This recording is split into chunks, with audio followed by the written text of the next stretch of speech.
ሰላም እግዚአብሔር በያላችሁበት ይብዛ። የተከበራችሁ ተመልካቾቻችን ይህ የኢትዮጵያ ኦርቶዶክስ ተዋሕዶ ቴሌቪዥን ነው። መርሃ ግብራችን አውደ ወራዙት ይሰኛል። በዛሬው መርሃ ግብራችን በባለፈው ሳምንት የወጣቶች ሕይወትና ስጋው ደግሞ ምን ይመስላል፣ ምን መምሰልስ አለበት በሚል ርዕስ ይዘንላችሁ ቀርበን ነበር። እነሆ ዛሬ ከመርሃ ግብሩ ፍጻሜ ድረስ አብራችሁ እንድትቆዩ በአክብሮት እንጋብዛለን።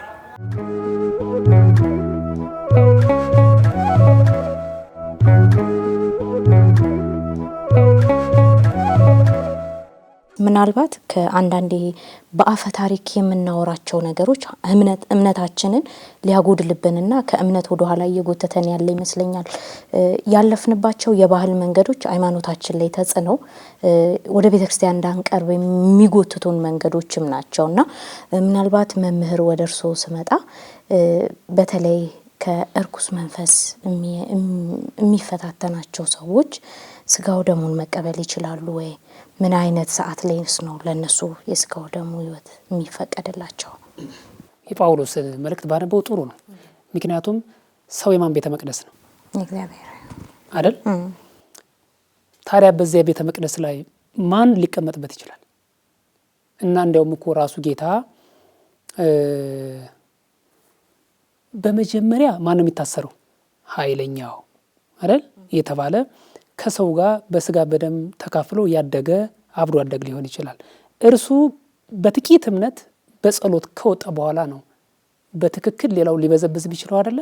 እና ሰው በራሱ ውስጥ ይሄን ያለውን ነገር እንዳያወጣ ያደረገው ለምንድን ነው ተብሎ መጠየቅ መቻል አለበት። እንደው ምክንያቱም ስጋው ደግሞ ከመቀበሉ በፊት እምነቱ ከዚህ እንዳያነጻው የእምነቱ ነው ወይስ የአማኙ ድካም ነው?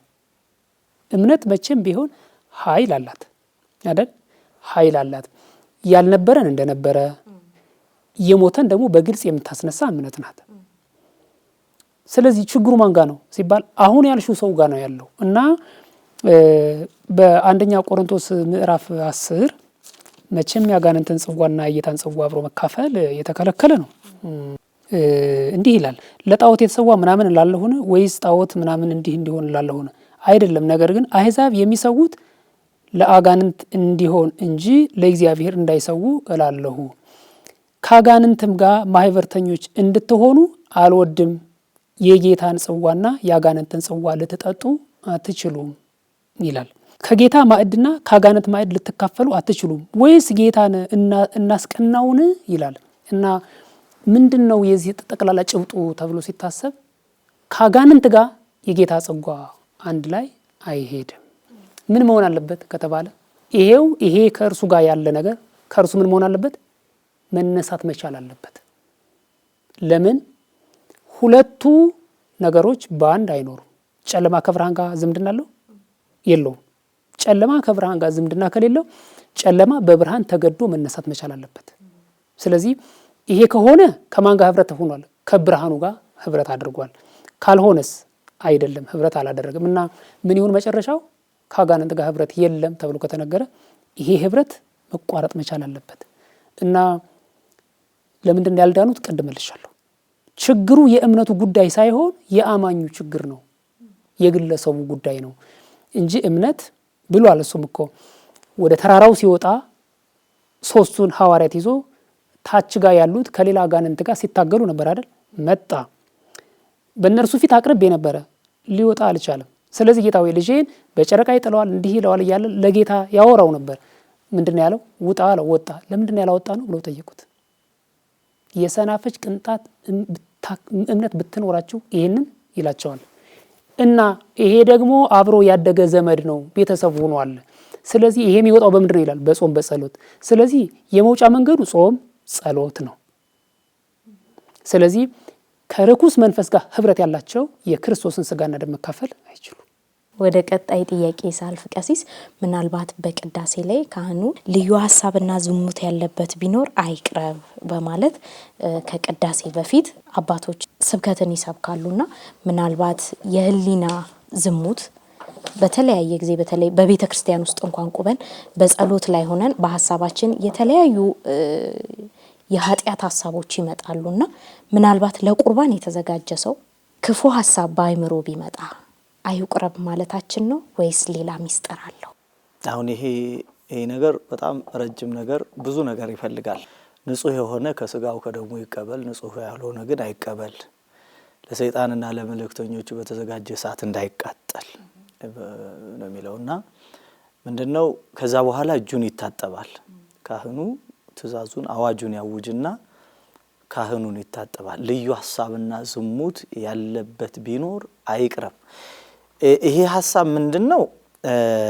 አው በሁለት መንገድ በሁለት መኩል ከፍለን ማየት እንችላለን። አንደኛ የሩቅ ሐሳብ አድርገን የሩቅ ጊዜ ምን ማለት ነው? የሩቅ ጊዜ ሰውየው ስጋው ደሙን ከመቀበል በፊት የነበረው ህይወቱ ስራው ስጋው ደሙ መቼም የሚቀበለው ሚመጠን ግርምዛት ይለት ተብሎ ቅዳሴ ስርዓቱ ከተወሰነ ሰዓት በኋላ ያለው የቅዳሴ ሰዓት ነው። ያ ሰው ወስኖ መጥቷል ማለት ነው። 18 ሰዓት ጾሞ ማለት ነው። 18 ሰዓት ተጠብቆ ገብቷል።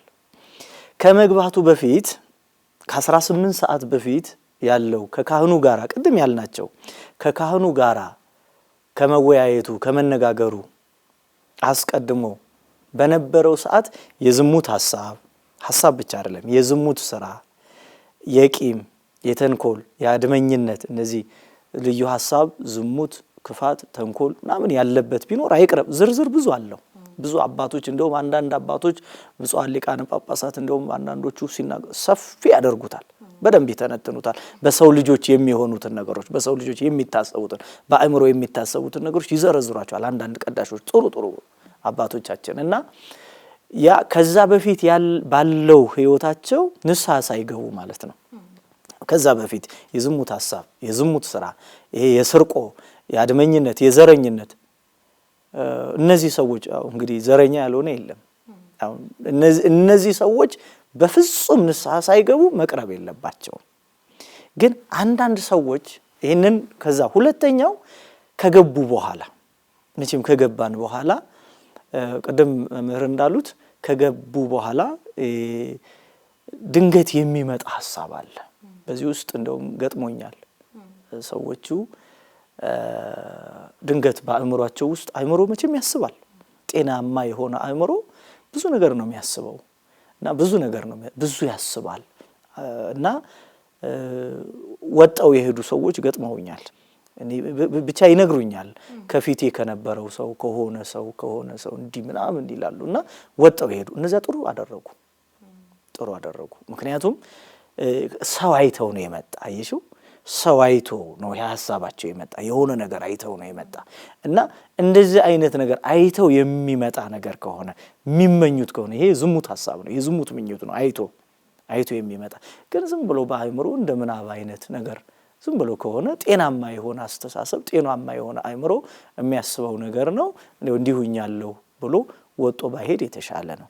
ግን ቅርጽ አለው፣ ከለር አለው። ቀደም እንዳልኩሽ ከዚህ ሰውዬ ጋር ወይ ከዛሽ ሴትዮ ጋር ወይ ከሚንቀሳቀሰው ከማየው ጋራ እንዲህ አይነት መጣብኝ ካለ ወጦ መሄድ ነው ያለበት።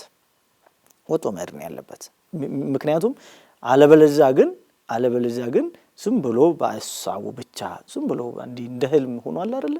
እንደ ሐሳብ ብቻ እንዲህ ከሆነ ምን ብሎ ያንን መተግበርና ማድረግ አለበትና ምናልባት ይሄ ነው። ግን ንስሐ ሳይገባ በንስሐ ውስጥ የሚሆን አስቀድሞ የሆነ ነገር ከሆነ ግን ከካህኑ ጋር ተነጋግሮ አሁን ቀደም ያልናቸው እነዚህ ናቸው። ካህኑን ማግኘት የሚያስፈልገው ይሄ ነው። ካህኑን የሚያስፈልገው አባቱን ማግኘት የሚያስፈልገው እንደዚህ አይነት ነገር ሲሆን ነው።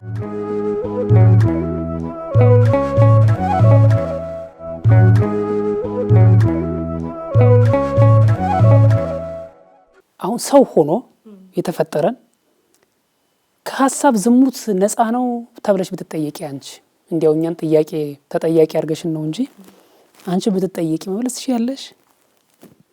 ሊሆን ይችላል። ከባድ ነው አይደል? በጣም ታዲያ በፍትህ አንቀጽ 13 ቁጥር 4 15 ላይ ይሄ ልዩ ሐሳብ እና ምንድነው ሲባል የተገለጠ ዝሙት የተገለጠ ማለት ቀርቦ እያለ ንስሐ ያልገባበት ልክሳቸው እንዳሉት ዝሙት ለምሳሌ በድሎ ከሆነ ላንበው አንድ የመጽሐፍ ቅዱስ ክፍል ላንብ። ማቴዎስ 5:24 ራሱ ጌታ ቃል በቃል የተናገረው ነው። ወደ ክቡሩ መሰዊያ ሲቀርብ በወንድምህ ላይ አንዳች እንዳለህ የሚለው እሷን ነው እና ትታው ሂድ ምን ይሰራልሃል አይነት ንግግር ነው። 23 እንዲህ ነው የሚለው፣ እንግዲህ መባህን በመሰዊያው ላይ ብታቀርብ በዚያም ወንድምህ አንዳች በአንተ ላይ እንዳለው ብታስብ ነው የሚለው። የት ሄዶ? ወደ ቅዱሱ መሰዊያ ሄዶ በወንድሙ ላይ አንዳች እንዳለው ብታስብ ባይምሮህ በቃ ትተው ሂድ ነው የሚለው። ምን አድርግ ነው የሚለው? ሄዶ በአንተ ላይ አንዳች እንዳለው ብታስብ ከዚያ በመሰዊያው ፊት መባህን ትተህ ሂድ። ለምሳሌ መባው ምንድን ሊሆን ይችላል? ጸሎት እየጸለየ ሊሆን ይችላል። መጽሐፉን ዘርግቶ ወደ አይምሮ ይሄ ሀሳብ ወዲያውኑ ብቅ እንዳለ ቁጭ ያደርግና ይሄዳል። መንፈስ ቅዱስ ነው ያሳሰበው። ሌላው ምንድነው? ወደ መሰዊያው ሄዶ ሊያቀርበው የነበረ መስዋዕት ይባል። አሁን እየተነጋገርን ያለበት ቅዱስ ሥጋውና ክቡር ደሙ ሊሆን ይችላል። ሊቀበል ልብሱ አምሮበት ተዘጋጅቶ ቆሟል። ይህን ሁሉ ሲናገር ካህኑ ወይ ሲል ትዝ ካለው በቃ የት መሄድ አለበት? ተመልሶ መንፈስ ቅዱስ ባይምሮ ወደ መራው አካል ሄዶ ወንድሜ በድያለሁ፣ እህቴ በድዬሻለሁ፣ ማንም አካል ይሁን ይቅርታ ማለት መቻል አለበት። ይሄ ነው ልዩ ሀሳብ የሚባለው። ወዲያው እንደቆመ ልዩ ሀሳብ። ሌላ ደግሞ ልዩ ሀሳብ ባይምሮ የሚያስበው አመፃ ወይ የገንዘብ ትርፍ ወይ የገንዘብ ስርቆት ወይ ሌላ ነገር ቆሞ እርሱን የእርሱ ስጋዊ ሀሳብ ወደ ሌላ አካል ከወሰደው ልዩ ሀሳብ ነው። ለምን? የቆመበት ወደ ክቡር ስጋው ወደ ክቡር ደሙ ከእርሱ ጋር እስከ መጨረሻው ድረስ በተመስጦ ሊንሳፈፍ ሲገባው እርሱ ግን ሌላ ሀሳብ የሚያስብ ከሆነ ይሄ ሰው ምን የለውም? ህብረት የለውም። ግልጽ ነው። ልክ ባል ከሚስቱ ጋር ዘላለማዊ ህብረት እንዳለው ክርስቲያን ከስጋው ደሙ ጋር እንዲህ አይነት ህብረት ነው ያለው እና የቆመበትን መሰዊያ ሊፈራው መገባት መቻል አለበት።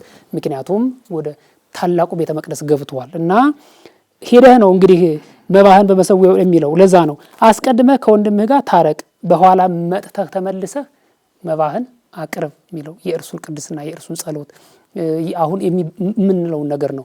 ይህንን ባያደርግ ሳትይም ጳውሎስ እንዳለው ዕዳ አለበት። ምን? የስጋ ቅጣት ሞት ሊሆን ይችላል፣ በስጋ መቀጣት ሊሆን ይችላል። ልክ የቆሮንቶስ ቤተክርስቲያን እንዳደረገችው እና ይሄንን ሳያውቁ አይደለ ከእናንተ አንዳንዶች የሚላቸው። ለምን? ራሳቸውን ሳይመረምሩ የክርስቶስ ስጋና ደም መሆኑን ረስተው ሌላ ነገር ስላደረጉት ይሄ ዕዳ መጥቶባቸዋል። ስለዚህ ልዩ ሀሳብና ዝሙት ወይም ከሀሳብ ዝሙት መዳን ይቻላል? ይሄ በእውነት ወደ ፍጹማን የሄዱትን ብትጠይቂ እንዴት እንደሚቻል እነሱ ቢያብራሩት። አሁን እኛ ባለንበት በዚህ ደረጃ ከሀሳብ ዝሙት ቅድም ብዬሻለሁ ሁሉም ሊወጣ ይችላል ከቤተ መቅደስ ጥሎ። እኔ እንዲህ ነው የሚሰማው ስሜትና ከሀሳብ ዝሙት ማንም አይድንም። ከልዩ ሀሳብ ግን ግዴታ መንፈስ ቅዱስ ያመለከተውን ሄዶ ይህን ማድረግ አለበት እንጂ ከሀሳብ ዝሙት ሲጀመር ጥያቄው በራሱ ማንም ሊድን ይችላል የሚል ማብራሪያ መስጠት አልችልም። አመሰግናለሁ መምህር። ምናልባት በተለይ በአሁኑ ሰዓት ከጋብቻ ጋር በተያያዘ ወጣቶች ተጋብተው ጋብቻቸውን በቁርባን ሲፈጽሙና ከጋብቻ በኋላ የሚፈጸም የስጋው ደሙ የአብሮነት ሂደት ምን አይነት ጠቀሜታ አለው?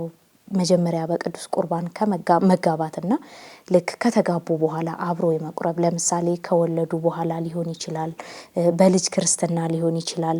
ከጋብቻ በፊት ያለው የቁርባን ህይወትና ከጋብቻ በኋላ ያለው የቁርባን ህይወት ሚስጥሩስ አንድ ነው ወይ?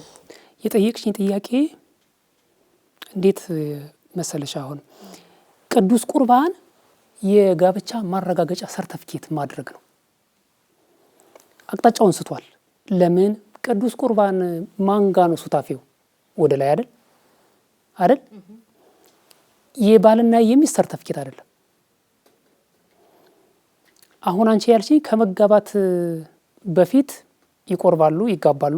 ሌላ ደግሞ ተጋብተው ቆይተው ልጅ ወልደው ሌላ ነገር ተደርጎ ከዚያ በኋላ ደግሞ በቃ ጋብቻችን እናድሰውና በምንድን ነው የሚታደሰው? በስጋውና በደሙ ወይ በክርስትናቸው ወይ በሰርጋቸው ሌላ የራሳቸውን ሴርሞኒ ያዘጋጅተው ሊሆን ይችላል። ይህ ቤተክርስቲያን ትምህርት አይደለም። ለምን መሰለሽ? ሙሉ ቀን የክርስቶስ ስጋና ደም ህብረቱ ከስላሴ ራሱ ከልጁ ከኢየሱስ ክርስቶስ ጋር ነው። ወደ ላይ ነው። ወደ ጎን ደግሞ ታዲያ እነዚህ ሰዎች ምንድነው ማድረግ ይባሉ? ራሱ ስጋው ደሙን አክብረው ከክርስቶስ ጋር አንድ አካል ለመሆናቸው ማሳያና እርሱ ገዣቸው፣ ፈጣሪያቸው፣ ጌታቸው ስለነ እርሱ ኃጢአት ሲል ራሱን መስዋዕት አድርጎ ማቅረቡን ማመናቸው ነው እንጂ የነሱ ጋብቻ እንዲፋቱም እንዳይፋቱም ጋብቻቸው እንዲጸና እንዳይጸና የተፈተተ ስጋና ደም የለም። እና ይሄ ዝም ብሎ አሁን ቅድም እንዳልኩሽ ቤተክርስቲያን አንዳንድ ጊዜ ሊቃውንቱ ሳይሆን የሚመሯት ሐሳቡን ከስጋው ደሙ ጋር ሁሉ ነገር እየወሰዱ ማጣበቅ የክርስቶስን ቅዱሱንና ክቡር ደሙን ሐሳቡን ወደ ሌላ ሽፍት ማስደረጊያ ነው። ታዲያ ምን መሆን አለበት ካልሽኝ መጀመሪያ ነው መቆረብ ያለባቸው። መጀመሪያ ለምን አንደኛ ያንም ሲቆርቡ ላንፋታ ምን ልንል እያሉ ማገናኘት መቻል የለባቸውም። ክብሩን ማውረድ ነው። የክርስቶስ ስጋና ደም በጣም ክቡር እኮ ነው። ቅድም እንዳልኩሽ ወደ ተዘጋጀው የአዲሱ ኪዳን ወደ ጽዮን ተራራ ወደ ተዘጋጀው እኮ የበጉ ራት ምን ሄድበት እኮ ነው። የመጨረሻው ወደ ተዘጋጀው ምሳ ምን ወጣበት ነገር ነው። እርሱን አውርዶ ከነሱ ጋር ማድረግ የለባቸውም። ወደዛ ነው ምን ሄደው የሚልን ሰማያዊ እሳቤ እንዲያስቡ ማድረግ መቻል አለባቸው። እሱን ካሰቡ አሁን ወደ ኋላ እንዲህ ልንፋታ እንችላለን። እንዲህ አይነት ነገር ቢመጣ የለም። ለምን ይዟቸው የሚሄዱ ወደ ላይ ነው። እንዲያስቡ የሚያደርጋቸው ወደ ላይ ነው። ወደ ጎን ስለነርሱ ችግር ስለነርሱ መፋታት እንዲህ መሆን አለበት የሚለውን ክራይቴሪያ አያወራቸውም። የሚናገረው ስለማን ነው? ከአብ ዘንድ ተልኬ የመጣው ሰማያዊ የሆነ ሀገር እንዳላችሁ እያለ የሚነግራቸው ስጋና ደም ነው። የሚጮህ ነው። ዝንቱ ደም ነባቢ የሚናገር ደም ነው። የሚጮህ ስጋ ነው። ከአቤል በተሻለ የሚጮህ ስጋና ደም ነው። ይህንን አውርደን ይሄ የጋብቻ ሰርተፊኬት መስጫ ነው። አይ ከዚያ በኋላ አንድ ነው ሚስጢሩ አንድ ነው። ለምን ቅድም እንዳል የክርስቶስ ስጋና ደም አይለወጥም። ሚስጢሩ እነሱ እንዲያውም ባልና ሚስት አንድ አካል የሆኑበትን ሚስጢር ይሄን ግን እኔ ስለ ክርስቶስና ስለ ቤተክርስቲያን እናገራለሁ፣ ይሄም እንዴት አይነት ታላቅ ሚስጢር ነው ይላል። ይሄ አንድ አይደለም ብንል እና ታዲያ የክርስቶስ ስጋና ደም ይለዋወጣል ማለት ነው የምንለው አይደል? የምንመልሰው ከክርስቶስ ስጋና ደም አንጻር ነው። ከሱ አንጻር ስንመልሰው ሰዎቹ መጣው ስጋውን በተቀበሉበት ደሙን በጠጡበት ጊዜ ያደረጉት ህብረት አንድ ነው፣ አይለወጥም። ከእርሱ ጋር ህብረት ማድረጋቸው ነው የሚታየው የሚፈለገው። ከተጋቡ በኋላስ መጣው የሆነ ሰዓት ላይ ሲቀበሉ ከመጀመሪያዎቹ ጋር እኩል ናቸው? አዎ በአንደኛው ሰዓትም በ11ኛው ሰዓት የመጡትም ምንድናቸው? እኩል ናቸው። ስለዚህ ከስጋው ደግሞ አንጻር እንዲህ ነው። ይሄ ሲባል ግን ቤተክርስቲያን እንዲህ አይነት አስተምህሮ አላት? አይ የላትም። ምክንያቱም ይሄ ጋብቻቸው መጀመሪያ ከአባት ጋር ተገናኝተው በክርስቶስ ስጋና ደም እንዲህ መሆናቸው የእነርሱን ጋብቻ የሚያጸኑበት ሳይሆን ስጋው ደሙ ከእግዚአብሔር አብ ከእግዚአብሔር ወልድ ከእግዚአብሔር መንፈስ ቅዱስ ጋር ያላቸውን ሱታፌና ህብረት እንዴት አይነት ግሩም ምስጢር መሆኑን በአባታቸው ተምረው በዚህ ጋይድ ተደርገው ወደዚህ እንዲሄዱ ይመከራል። ከተጋቡ በኋላስ ልጅ ወልደው ቢመጡ ይከለከላል? እሱም አይከለከልም። ምክንያቱም ሰው ወደዚህ ሲመጣ የክርስቶስ ስጋና ደም አይከለከልም። ይሄ አንድ ነው ላልሽው አንድ ነው። ይፈቀዳል ወይ? ቤተክርስቲያን አታስተምርም። ግን ሲመጡ መቀበል አለባት? አዎ እሱን መቀበል አለባት።